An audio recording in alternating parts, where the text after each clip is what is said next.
Hi, today I want to tell you why I haven't tweeted at the end of an amazing year. It will be very personal talk because I will tell you how imposter syndrome affected my life. To start with, let me introduce myself. My name is Kasia, but you can call me Pelcia. I've had imposter syndrome and I'm here to tell you about my experience. Usually I would ask you to raise hands if you've heard about imposter syndrome. Unfortunately, I cannot do it today. But last time I gave this speech at Meetup, there was only few hands raised. So let me tell you what is imposter syndrome. So it is a psychological pattern in which an individual doubts their skills, talents, or accomplishments and has a persistent internalized fear of being exposed as a fraud. It's not mental illness, it's just the syndrome that people tend to have, and usually people with imposter syndrome, they have thoughts like, my success is only a matter of luck. I haven't earned this job, I haven't done nothing to be famous, it was just a matter of luck. They may also think that people think of them as more intelligent people than they really are. They may also think that they were in the right place at the right time, that their hard work wasn't enough to be at the place in life they are, but it was only a matter of being in a good place at the right time. They also may think that soon people will realize they can't do anything, that they will realize that they are cheaters, that they are frauds, impostors. And they may think that they don't deserve this money they are earning, they don't deserve this job, this fame they have. Those are just the thoughts that are most common among people with imposter syndrome. But how you may know that you have imposter syndrome? Let me tell you about few possible symptoms. Those symptoms I've had. So first symptom I had was troubles and blockades while learning.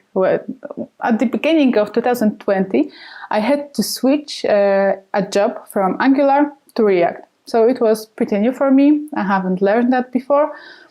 So I was sitting and learning, and every time something wasn't performing the way I have expected, I was blocked for 6 hours, even for 6 hours, until someone provided me ready solution for my problem, because I wasn't able to focus on finding a solution by myself.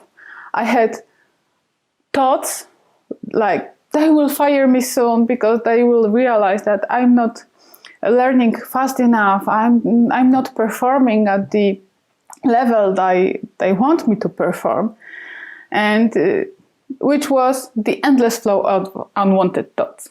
Unwanted thoughts are all those bad things I've mentioned before, and others.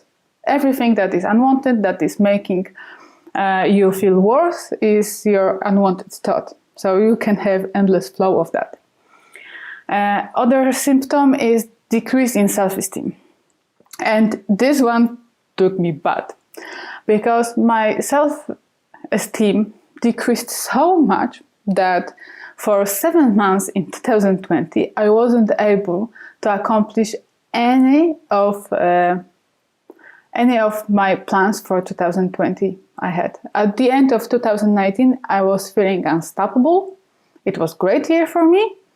And at the very beginning of 2020, I started doubting that what I've accomplished was even possible, and maybe it was just a dream, and I truly don't deserve the stuff that I've accomplished. Also, I was thinking about changing the industry. I have bachelor's degree from applied mathematics, so I thought maybe I will become an accountant or something like that, or maybe I will go back to be a barista, because I used to be a barista and I loved that. I thought, okay, my husband is also an IT guy, so money will be enough. Maybe barista is a solution, because I don't think I'm good at programming. I think I'm good only in Angular. What does that mean? I cannot do anything else than Angular. Also I was pulling back on tasks that are important. When I was working on the project, I was taking only small tasks that I was sure that I won't mess up. But those tasks that were important, that were crucial for the main logic of the application, I was giving to someone else. Even though that person could be even less experienced than me, but I wasn't feeling good enough to take this task. I was so afraid to fail. And those are just the symptoms I've had. You may have different ones. There is plenty of articles in the internet that you may read about imposter syndrome. And you should know that very common is telling also about Dunning-Kruger effect when telling about imposter syndrome. Dunning-Kruger effect tells you that at the very beginning of gaining the knowledge, your confidence is growing really fast. Then the more you know, the less confident you feel. So you start learning more, and the more competence you gain, the more confidence you have. You may read about that later on. What personal successes I've had in 2019? Well, I've got great job. I went to the place that I've loved working in, and I felt really welcomed there and really appreciated there. Also, I've organized my first workshops. It was workshops from Angular for women. It was first extended ngGirls workshops. And thanks to that, I also had chance to create my first ever tutorial. Well, I've created more than one, but there was my first ever tutorial. Also, I had my first speech at conference, and it was JsPoland. It was just the lightning talk, but still it was JsPoland, and it was my debut. And also, I got married. I got married to the love of my life, to my best friend, and I was really, really happy that this happened. So when 2019 was getting to the end, I had a tweet prepared that 2019, you were so great, and I cannot wait for 2020. And I started reading tweets of other people. They've accomplished more. I started thinking that I shouldn't post my tweet, because it's not good enough. People won't care, and I shouldn't care. And I think that's the moment when I've started having an imposter syndrome, because it was also at the time that I knew that I will need to switch from Angular to React, and in Angular I was pretty good. Actually, I think that I'm great Angular developer, but I had issues with React at the very beginning of 2020. And when I realized, actually, I haven't realized, I was talking to my friend that I have this and that, I'm thinking constantly about this and that, I cannot learn, I cannot do stuff. She told me, girl, you're a rock star and you don't realize that. Have you forgotten that? Maybe you have imposter syndrome. I started reading about that, and I said to myself, okay, I need to do something with that. So What you should do when you think that you have imposter syndrome? First of all, you should admit to yourself that you have it. You should look in the mirror and say, okay, I have imposter syndrome. Now I need to work on that. You should start also believing in feedback you receive. When someone is telling you that you did good job, you really did good job. And you should focus on things that you are good at, because when you are doing stuff that you can do fast, that are easy for you, you are going into the flow of the work that is good, and then you have more power to try to work on those stuff you struggle with. What else? You may also ask someone to evaluate if your skills that you think are bad or not enough really are not enough. You may ask someone to evaluate if you are cheating, if you are really cheating, or is it your imagination. You should also observe your thoughts. It's hard at the very beginning to observe your thoughts because there's so many of them, but you will learn how to do that. And whenever you will have those unwanted ones, you should stop it. Like, you should realize, okay, that one is unwanted one, and I should do something with that. Either you can just try to forget about that, just to stop that, or you may try to change it. What change it can be?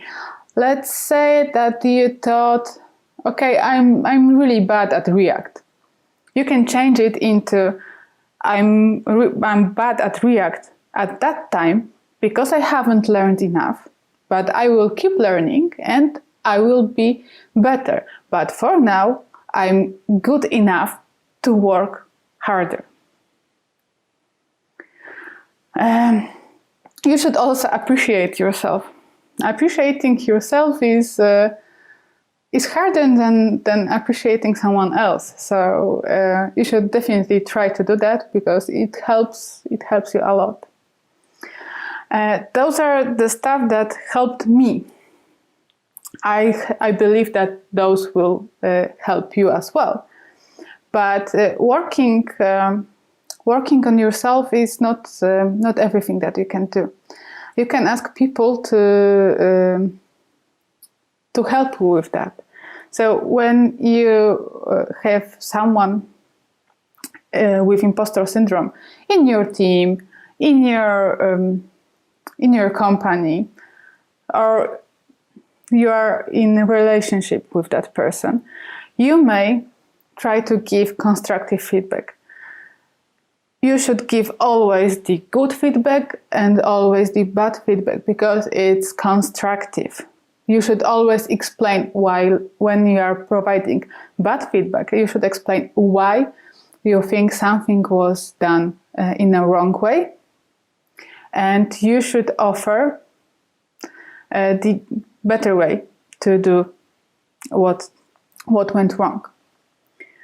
You should also appreciate someone else's work. And it's easier than appreciating yourself. And you should communicate. Communication is the key. It's not only the key for fighting an imposter syndrome within your group. It's with great communication,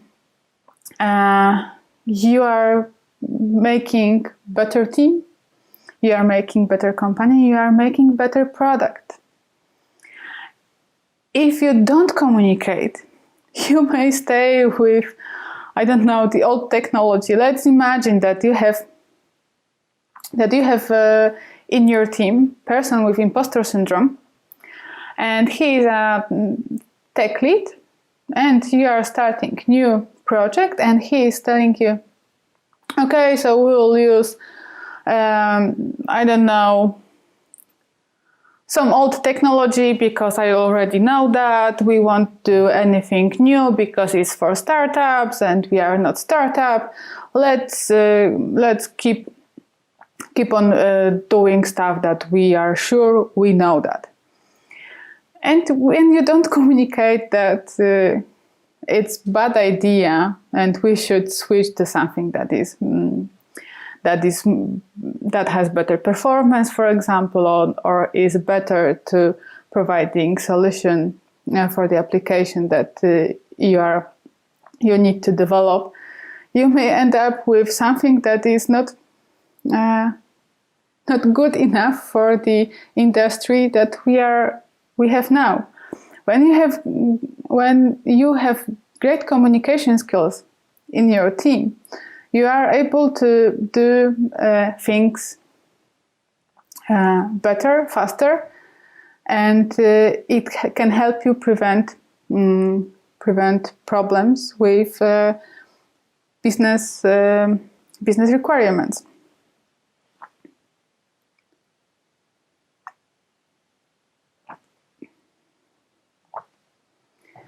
Okay, so one more time. Give feedback and communicate. And communication is the key, not only when you have someone with imposter syndrome. It can help your life it can help your life, because I know that stereotypes tells that programists doesn't make friendships at work, that they want to work just by themselves, that teamwork doesn't exist. But we are just humans, and we all know how important it is to have people in team that you like working with. It doesn't need to mean that those are people that you want to meet after the work. But if you focus on communication in every day, we should have less people with imposter syndrome, and we should have better applications, better teams, and better team spirits. Why it is so important? Because communication, the good one and the bad one, will affect your project, your application, your company, your team, your self-esteem, your world, your life. So if you will care about communicating with other people, you will care about yourself. Maya Angelou once said, "I have written 11 books, but each time I think, they're going to find out now. I've run a game on everybody and they're going to find me out." Maya Angelou was a writer, but she is not the only known person that has imposter syndrome. Other people are, for example, Mike Cannon-Brookes, which is a guy that started Atlassian. Also, Michelle Obama had imposter syndrome, Natalie Portman. There's plenty more of them. And I had imposter syndrome. I'm not famous, but, well, I had one. Thank you for your time.